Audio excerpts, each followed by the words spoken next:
bonsoir, j'espère que vous allez bien. Je me présente comme Bonama Nicole.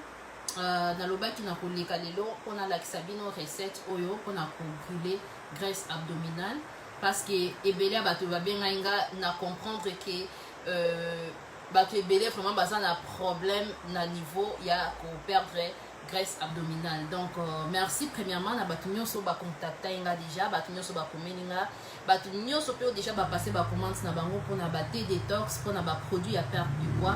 En tout cas merci beaucoup parce que Natindi Biloko en tout cas dans Natindi Biloko na bato ebele. Merci beaucoup, que Dieu vous bénisse. Alors là je passe à ma recette na la kisabino comment est-ce que na salaka jus oyo pour brûler graisse surtout et d'akamaka c'est pour la graisse abdominale et ce n'est pas seulement pour perdre du poids ou bien pour brûler la graisse mais c'est aussi très bien pour la santé en général parce que aux os de la babiloko oyo isa naturel et ça bien pour la santé, ça nettoie ton système en général quoi. Donc voilà, je vais vous montrer. Là, j'ai le feuille de persil, j'ai en citron, gingembre, céleri, concombre, na ananas. Ananas nanga eza ya mobimba, mais na kati yango déjà en 4. OK? Na kati yango déjà en 4 parce que pourquoi? Parce que na lingi na sala une petite quantité juste pour aujourd'hui. Donc ce que lingo ça la quantité moko eka ya moke o komela lilo okokata nana na yo en 4 parties. OK? Donc na osé la kaka partie moko ya moke. Là j'ai déjà lavé mes mains. Oyo na osali la moke, je vais mettre ça à côté. Mais na osé la kaka partie o ya moke, c'est juste pour aujourd'hui, hein? Pour aujourd'hui. Anana nanga yango wana. Alors, il faut toujours kolongo la partie à ma casse, partie à ma casse au longo le boîte. Après au kata ananas na yo en petits morceaux. Je suis bon mon habit. Je suis bon mon habit, je m'excuse. Bon ça comme ça.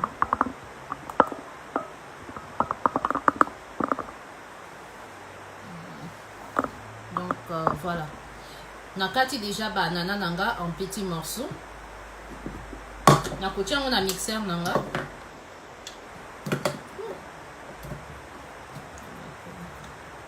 Na kotia on déjà na mixeur nanga, parce que ça c'est juste pour aujourd'hui. Alors comme c'est juste pour aujourd'hui, na on sale la concombre à mon bimbate. Na zui concombre nanga na kati yango en deux parties. Na ti mon pembeni. Na zui on me soit na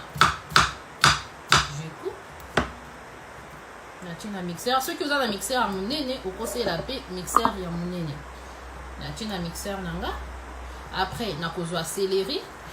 Oza déjà pour ça la céleri, c'est ce que l'ingité parce que beaucoup de gens balinga céleri, baluba céleri, ça na goût mabé et tout. Mais moi, na mon un gros problème té. Na déjà céleri nanga ya ok. Na kati. Après, na kozwa gingembre nanga. Alors il faut la quantité au moins mixeur nangeza muki. OK, mixeur nangeza muki donc na ocha quantité bilité. Na ozwa gingembre nanga ya quantité oyo. Ce qui obtient gingembre et belé nini jus na yo et comme pilipili makasi donc okoka omelangote. Pour moi ça me suffit. OK, na ocha gingembre ya muki. Ceux qui ont lingi bilo na yo comme moi pilipili lingi moi gingembre muki mon nana on a coquille pour ça mais moi ça me suffit. Non tu gingembre nanga muki na kati. Alors na ozwa citron nanga on a si na saye là. Na ozwa citron nanga citron moko mobimba na kati. Na zui jus nango. Na zui jus ya citron nanga na tie. On a battu par exemple ceux qui ont lingi ceux qui ont un apple cider, apple cider vinegar.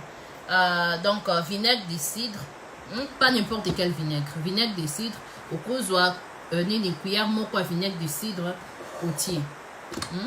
Donc voilà on a pour finir citron nanga. On a fini jus nanga ya citron na kati. citron. Donc na place ya kotia citron okoki kotia l'autre moko ya vinaigre de cidre. Après cette vidéo na kotia photo ou soit combo ya vinaigre de cidre parce que apple cider vinegar comme on appelle ça en anglais ici, et ça aussi très efficace et très bien pour na ko brûler graisse, surtout graisse ya libunga. Les citrons aussi c'est bien, mais vinaigre de cidre ezalaka un tout petit peu fort. Donc voilà. Natie ananas, concombre, céleri, gingembre. Ok. Là, ce qui me reste, ils ont fait à persil. Fait à persil, na kotia nyon soto na kotia muki. Fait à persil, on va penser sur babanga ango ba olobake non ah ils attendent sur vous la goût ma bé ou bien sur le macas et tout. Vous avez obligé à kotia nyon sauté et puis okoyo kango vraiment nakati ya jus na yote. Donc ils ont fait à persil. En anglais, bateau basé en Angleterre ou soit aux États-Unis, ils ont autobengi na parsley, ok, parsley leaves. Ce qui ok na n'importe quel supermarché au monde. Donc fait nanga persil na kotia nyon sauté na kotia kaka quantité ya moke. Ok. Voilà. Namoni fait nanga persil yango yo nati. Mixeur nanga eza un peu moqué et tondi. Alors ce que je vais faire avant de mixer na ozwa mai nanga ya moqué na kotia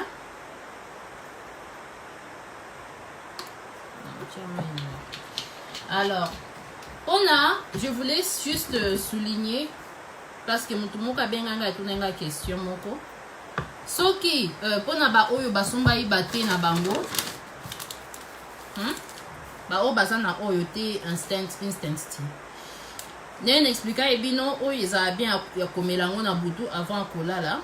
Alors ce que vous allez faire na place ya kotia mai okosala te na yo oyo osali te na yo yango nde okotia yango yango nde ekoma base osali te et puis otie ou soit okoki tout simplement kofongola yango ba pena sala parce que je vais prendre ça la nuit de toute façon ofongoli yango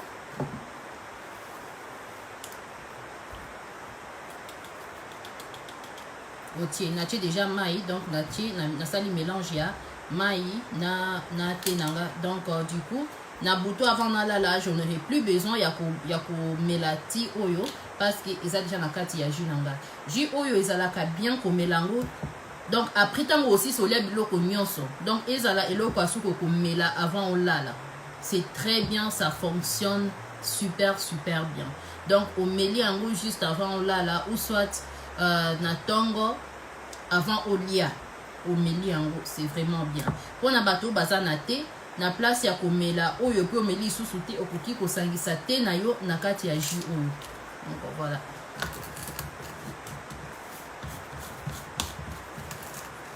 Voilà, là c'est fait.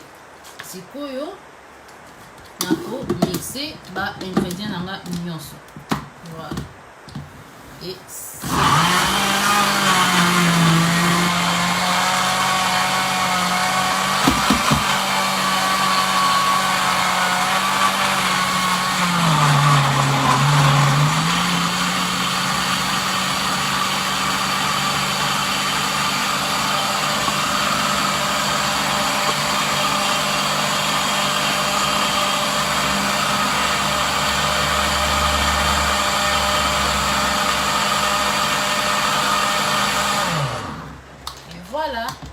donc c'est le moka ya minute moke et voilà donc jus nanga ya butu on a ekoidenga ko brûler graisse abdominale na sali. Je vais juste mettre ça dans un petit verre.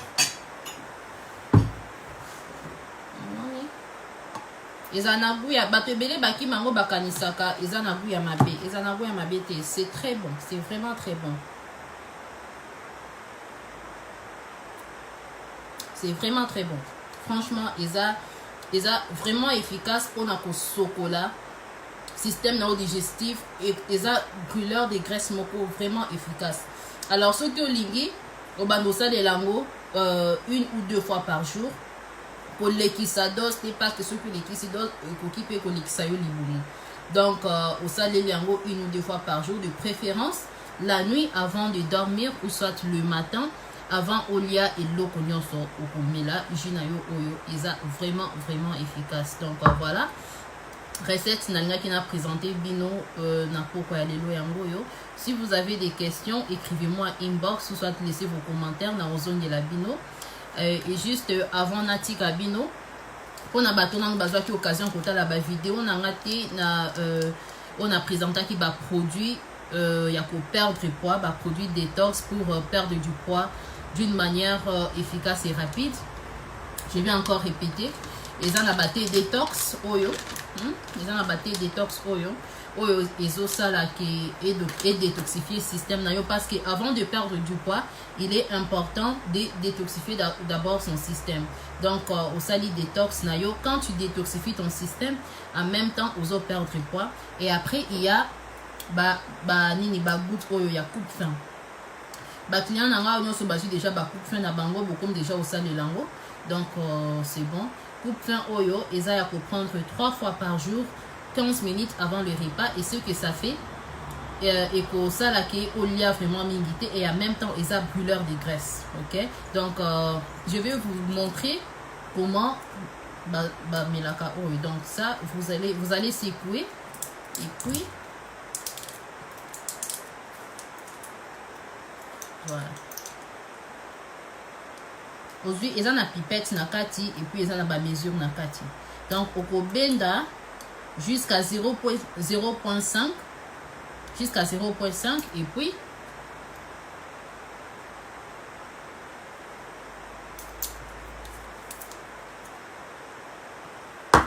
voilà 15 minutes avant le repas. Là je vais prendre mon dernier repas à 20h parce qu'ici il est déjà 19h40 je crois.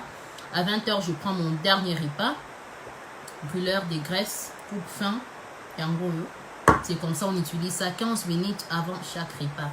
Et après on a ce qu'on appelle NRG. NRG ce sont des compléments énergétiques parce que ça la régime au moniazo c'est privé biloko akolia okomoyo kabanzala ba vertige ozolenga ce n'est pas bien. Alors ça ce que ça fait premièrement c'est ça te booste de l'énergie. Après, ils ont coïdé système nayo est brûlé entre 300 et 600 calories par jour. Ce n'est pas conseillé pour nabato oyo basan un problème attention parce que ça contient du caféine. Donc ceux que ça montent attention au koki komela NRG. Donc voilà. Merci beaucoup. J'espère que nabanda kunabino beaucoup meka recette oyo. Ceux qui ont meki recette oyo tikelanga commentaire ou sato komelanga inbox. Et au salanga vraiment plaisir. Je vous remercie. Passez une bonne soirée. Ciao.